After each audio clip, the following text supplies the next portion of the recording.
Like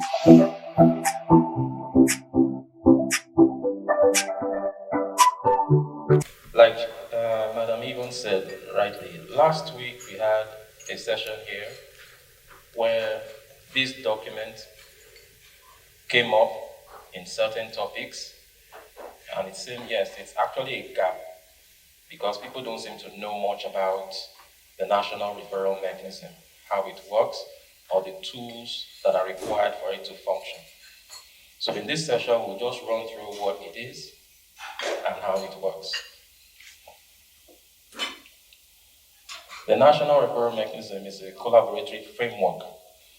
It is expected to have participants from organizations or government agencies, state actors, non-state actors, private sector, who provide intervention for victims of human trafficking, irregular migrants, vulnerable persons, as well as internally displaced persons. So we have a number of organizations on our list. We've developed a directory, kind of, from these organizations. Now, based on the kind of services they provide, it could be in health sector, healthcare, it could be in sheltering, advocacy, training, skills acquisition, access to justice. So it's a wide range of services that we have, and organizations that offer these services are on that basis drafted into the directory, into the mechanism. The basic principles upon which this mechanism runs are just highlighted here. Do no harm. The rights of the trafficked person shall be respected and protected at all times. I'm sure we all know that victims of human trafficking cannot be prosecuted. Do we all agree? Yes. They cannot be prosecuted. You know, we are dealing with law enforcers and prosecutors here. I hope what I say here cannot and will not be used against me in the court of law. All services to be provided within a victim-centered approach. Everything you do should be focused on the victim. If it's not in the best interest of the victim, it is not allowed. Care plans shall be deployed jointly by the traffic person and the counseling officer. Now, this is one document that has not been in use, and it is expected because global best practice requires it to be part of the victim's case file. These are the things that they look through to show the level of involvement of the victim in his or her rehabilitation process. The care plan, you will find an attachment later at the end, maybe when we share, yeah. You will see what the care plan looks like. Now, the care plan is just to indicate what services the victim is requiring from an organization, how it will be provided, the time, who will be doing that, what means, what process. So it shows the level of involvement of the victim in his or her own rehabilitation process. It's not just a one-bang situation where this is how we do it here, this is what you must do, this is how it is done, you have no input. No, the victim must make some input in his or her own process of recovery. Assistance to trafficked persons shall be based on informed consent. We all know that during trafficking, consent is usually not an issue, particularly when the person is a minor. Now, in rehabilitation, consent is an issue. Yeah. It is an issue because if I don't want skill acquisition program from you, some people tell you, I can't go to school, my head no carry book. It might be true. If your organization is giving academic assistance or offering scholarships, if you place that person in school, you can't expect good output. So it's expected that I want to learn a skill. If you can't provide that service, you refer to the organization that can do that. There is no organization that can give a total package of everything expected in the referral mechanism. That's why we have partnership, which was discussed in the last session. Collaboration is key. Where children are involved, the best interest of the child shall be the overriding factor. We all know that every time we work with a child, a lot of dynamics are in the air: age, gender sensitivity. If you have a female victim, it must be interviewed by a female officer, things like that. And where you don't have a female officer, we use the two adult rule. If a male victim is on ground and a female counselor is there has to be another male officer on ground. It doesn't only apply to the females, it applies both ways. Let's go on. Okay, I won't want to explain all the principles, but they are there. Confidentiality, cooperation with law enforcement shall not constitute a condition for providing assistance. This is one thing we've noticed amongst partners. They'll tell you this person is not cooperating, so they might not want to, on that basis, place the person on a rehabilitation program. And say, okay, he or she is taking sides with the suspect.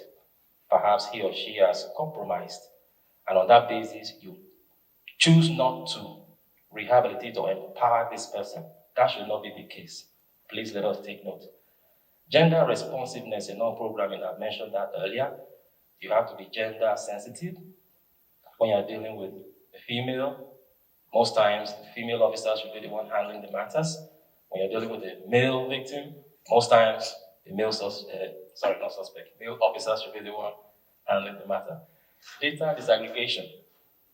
We know that, like we said here last week, if it was not recorded, it never happened. Data disaggregation. Age, gender, social status, geographical location, everything has to be keyed in. So that when you are talking about a particular victim, not two persons will be sharing one data. There has to be specifics at every given time. Please, let us mind how we handle our documentation. Now, the key elements of the NRM: identification of the TPs, traffic persons, support and protection services, safe return, social inclusion, and basic principles of cooperation agreements. These key points should be highlighted each time you are drafting in a new organization into the mechanism. They have to be aware how things are done so that they won't falter along the way. Now, service delivery. The various services provided by the government partners, that's through the MDAs, ministries, departments, and agencies, and non-government partners, those are the NGOs, to traffic persons on their specific individual needs. Now, these are the areas we've identified that victims require support. Protection. That's the first thing that hits you when a victim comes to you.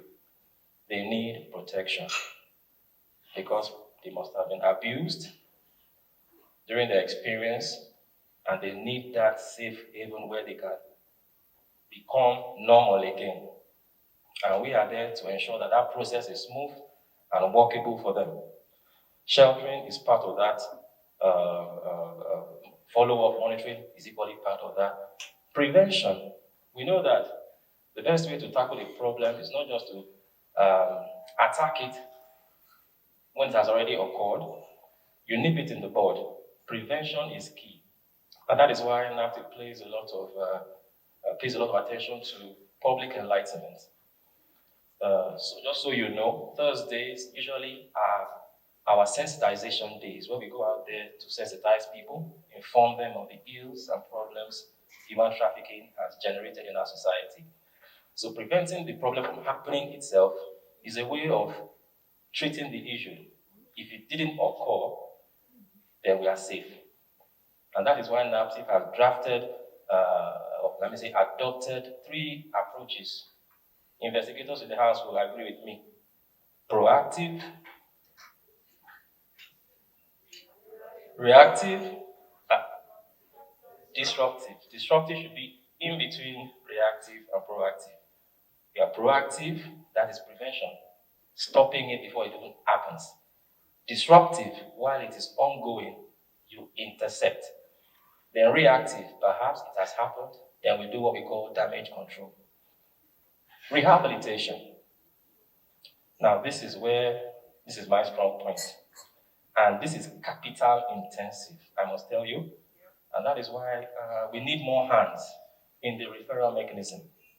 Sometimes you will call a partner and say, please, we want to refer these numbers of persons to you. They will tell you, sorry, our facilities are filled up. And there's nothing you can do. You have to over-label yourself just to ensure that you keep the level of professionalism and not let emotions run through you to do things. We've had cases where some people will say, if there's nowhere to put this person, I think carry and go house. That is not right. If you let emotionalism take the place of professionalism, there'll be problemism. Reintegration. Now, the process of reinserting the person back into the society, for Naptip, we take it more or less like a lifetime thing. But on paper, it is 3 years before we disengage. The empowerment package, the skill acquisition or academic assistance, whatever intervention you are given is time-based. And once you are done, you move to the next one. But you keep on monitoring and have an open line of communication. They can give you feedback. We've had people who return, who came back to report other matters and have been very instrumental in prosecution. So reintegration is not just having them settled and then you pull back. You maintain a kind of professional relationship with them where they can be useful to you, not just now, but also in the future. Referral modalities. It shall be the responsibility of all stakeholders who come in contact with TPs to identify and refer them to service providers. The Naptip Director of Intelligence, Counseling and Rehabilitation is the national coordinator for the National Referral Mechanism. The person of Mrs. Veronica Ulasi. She should be in custody of this document, the directory of every organization, state actors, non-state actors, who give intervention to victims of human trafficking. So, if you can send an email or something to the headquarters, I'm sure you get a feedback on these documents. It's very vital so that we know whom we are referring persons to. I'm sure we all have this in our file jackets. This is the structure of the National Referral Mechanism. This is how it works. Naptip is the coordinating agency. We work with other government agencies on federal level. We work with NACTAL at the federal level, Naptip at the zonal level, and international organizations as well. I percolate down to state, zonal, and then you have even down to local government levels. This is how things happen to the point where the victims access support or interventions from partners. So I don't want to dwell much on this. We just see that this is the channel of communication. If you want to report matters, this is how to go. And these are the classes of partners that we work with. You can see that under the Naptip zonal office, we have state and local governments. We have the academics, we have the NGOs and the FBOs. We have the private individuals and the communities. We work with Odion Were's. I remember that here in Benin, yes, it used to be a practice, and we're still practicing it. When we are reuniting, like I said last week, we call for the community leaders because we found out that things happen, reprisal attacks, stigmatization. Sometimes they refuse to accept back the victims when they are returned. So this is the structure we have. We work closely with everybody, and we're still wanting more. Thank you very much. Okay, the minimum requirements for service delivery. There is a benchmark for operating within the NRM. What of the personnel that work there? What is the quality of their I'll say there's this process we say during counseling. You self audit yourself before you even approach a victim. If you're not in the right state of mind, just put that session on hold. Otherwise, you'll do more damage than good. Sheltering. Naptip runs a closed shelter. Some organizations run open shelters, but Naptip run a closed shelter. Being that we've had experiences in the past where um, infiltration might want to occur. Now, the best way to kill a case is to kill the witness. Once there's no witness, there is no case. So most of our victims in the shelter are under what we call a witness protection program with PRO, and that is why we run a closed shelter. If there has to be a meeting with family and the victim, it is arranged at our office and under supervision. Counseling, this is a professional talk therapy that we have, different sessions. It could be one-on-one, it could be group, and based on different things. It could be spiritual, it could be academic, it could be on life skills. So we have various sessions with these victims, and organizations that provide these services are checked. We have a benchmark. If you don't have qualified counselors, it's best you employ so that they can train others. We have people in the field of psychology, psychiatry, social work, sociology, anthropology. Yes, they can work in that field, but we need to fine-tune their knowledge so that they can be able to deliver on point for counseling. Healthcare services. Naptip partner with more than one healthcare provider. We work with even the military, like Mr. Abdul said earlier. Some of our residents are being treated by the military base. We have a retainership with the military hospital. Okay, these are the other areas: family tracing, social inquiry. In reuniting victims, you need to know where the person is going back to. Is it going to be favorable? Is it going to be more damaging? That is where you find out, and you have the opportunity to even counsel the family in preparation before the return of the victim. Return and repatriation. That has to do with partnership again. If you're bringing the person from outside the country, I think there's a case we can relate to. PJI, our girl. I wouldn't want to mention name, but Naptip helped in bringing back this girl, and she's currently in their shelter and doing very well. Thank you very much for having us. Thank you. So follow-up and aftercare.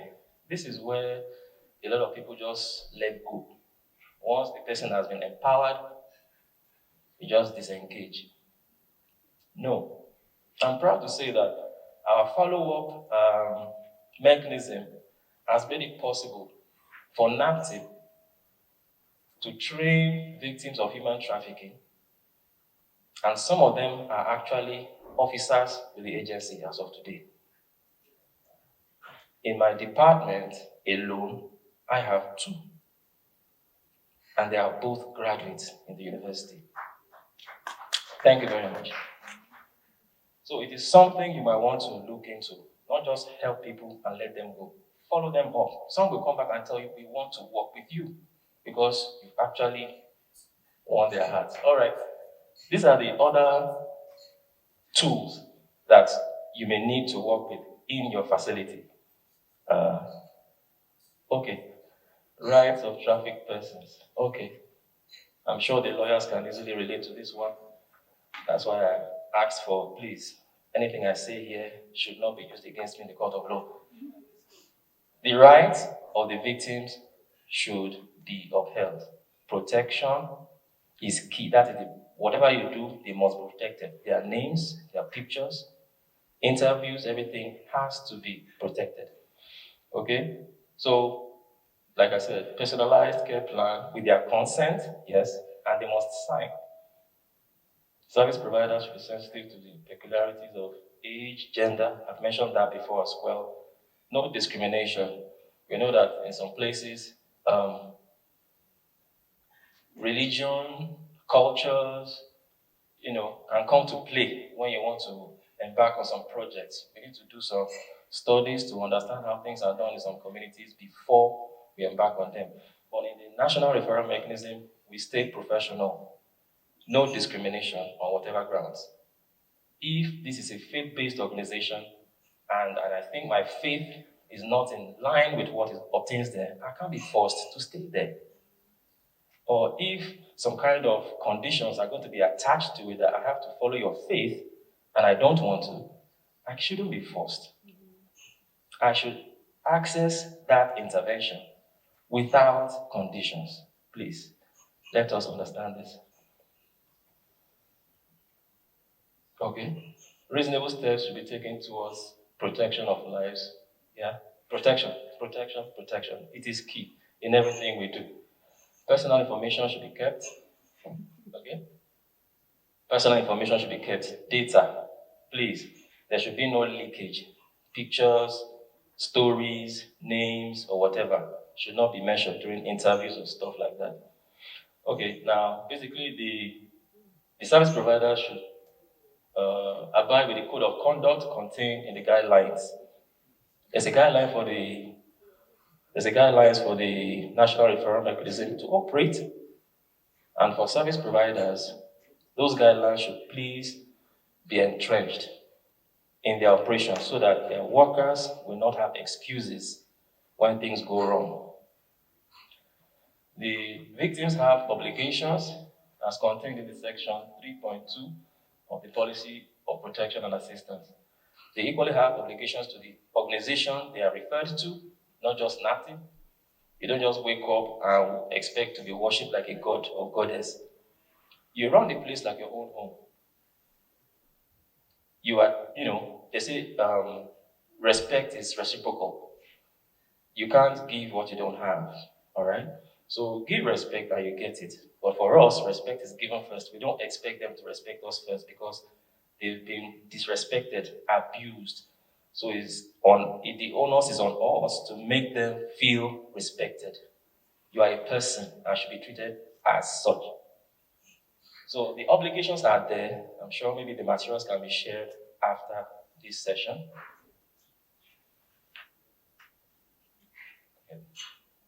Okay. The coordination, like I mentioned earlier, Naptip is the coordinator.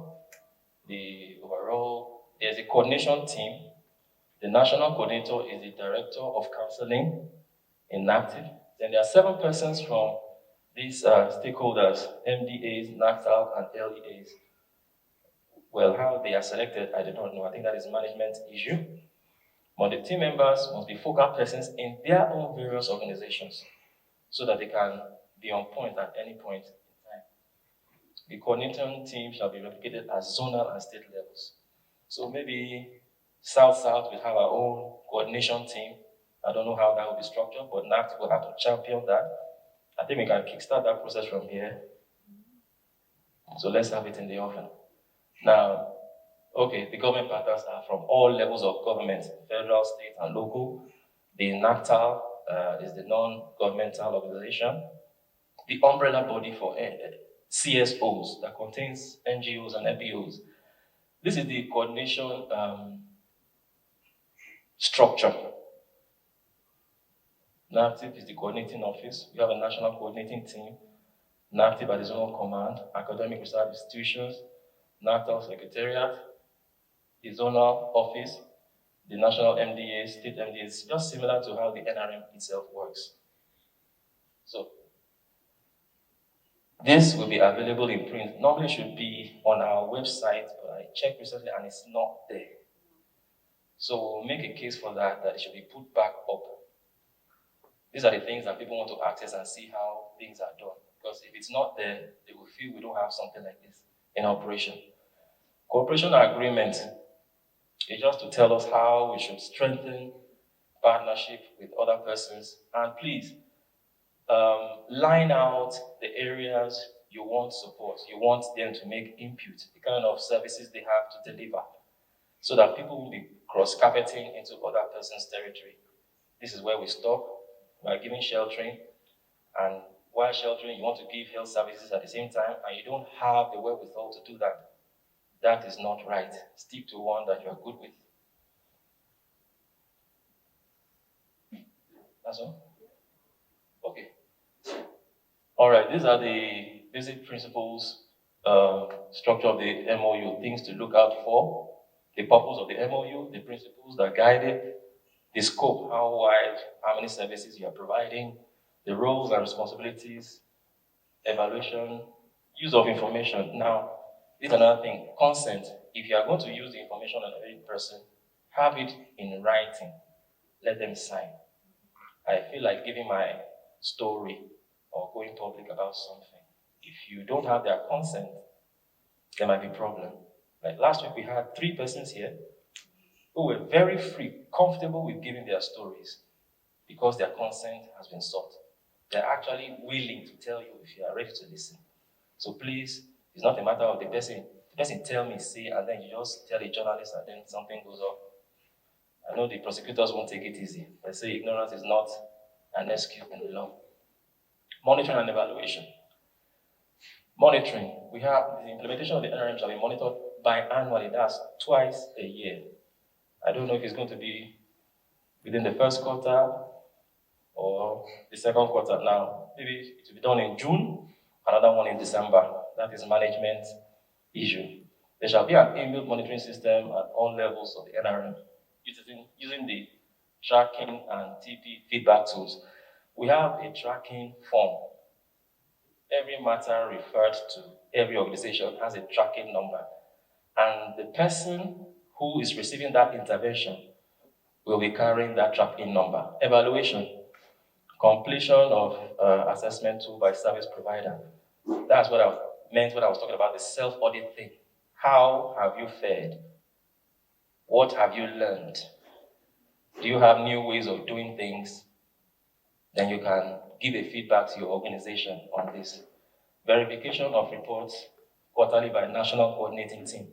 When these feedbacks get back to the national coordinating team, they look at it and help fashion ways, better ways of doing things. Maybe fine-tune the mechanism guidelines so that you can accommodate services that you are providing. I think basically that is documentation and reporting. Yeah, like I said earlier, if it was not recorded, it never happened. Let us ensure that our record keeping is key. This is the copy of the referral form. I don't know if anyone has seen it before. If you haven't, this is what it looks like. All right, it is a whole booklet and it comes in triplicate. One for the organization referring, one for the person being referred, and one for the organization the person is referred to. Okay, this is the completion, the second page. Thank you very much for your time. Thank you, Steve.